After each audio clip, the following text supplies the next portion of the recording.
Hey, who's ready for an action figure that probably no one is gonna give a crap about?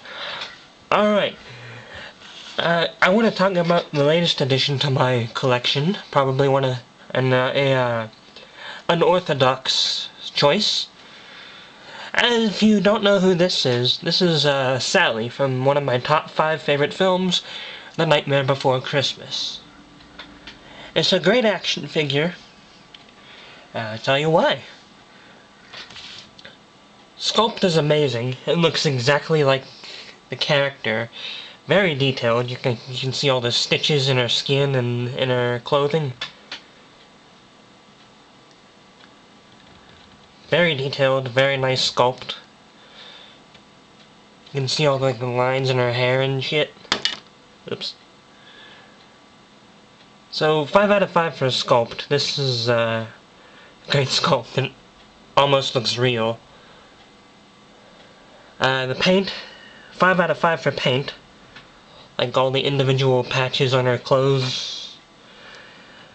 All of like the different sections of her clothes are painted very well.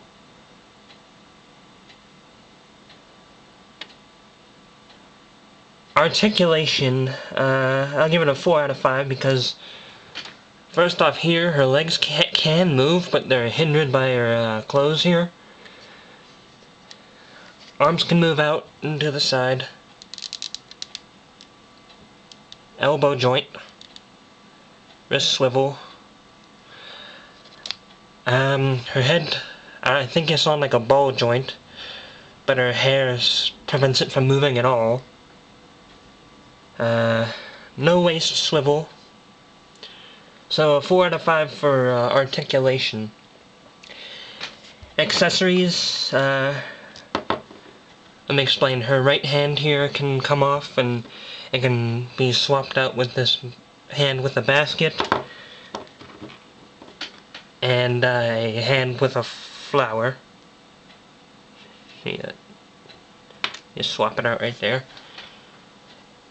Overall impression, this is a good figure, but if you do plan on getting one of these, there were 2 different warnings on the packaging about being very gentle with this. Here, let me show you.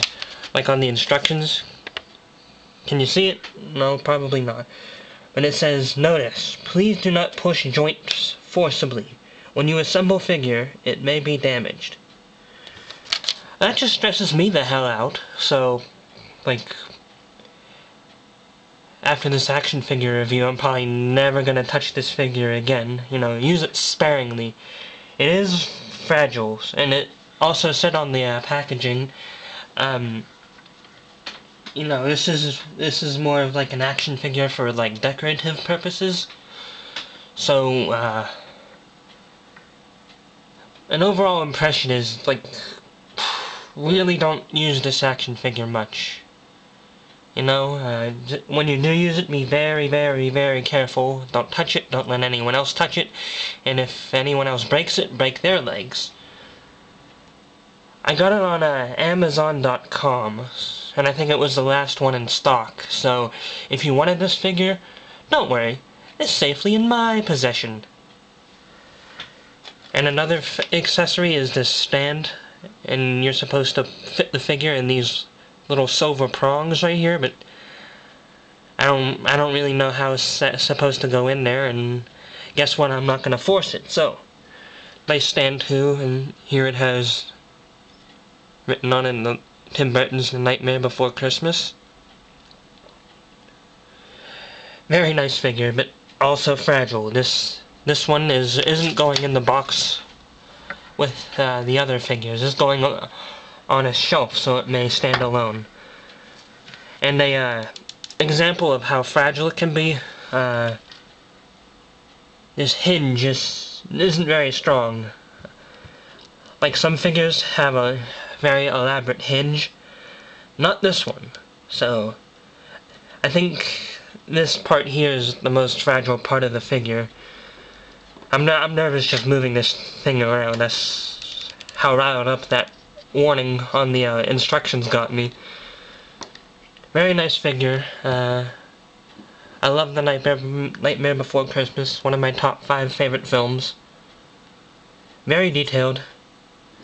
Another issue I might have with this figure is her feet are so tiny, and it's gonna be a real challenge to get this figure to stand up on its own without having to use this weird stand or to prop something behind it. You know, like my hand, like, you can't see it if, like, you're using it in an action figure film. But, great figure, I highly recommend it, and I highly recommend the film to which this figure is based off of. So I'm gonna go put this figure on a stand and not breathe on it wrong. Alright, I'll talk to you.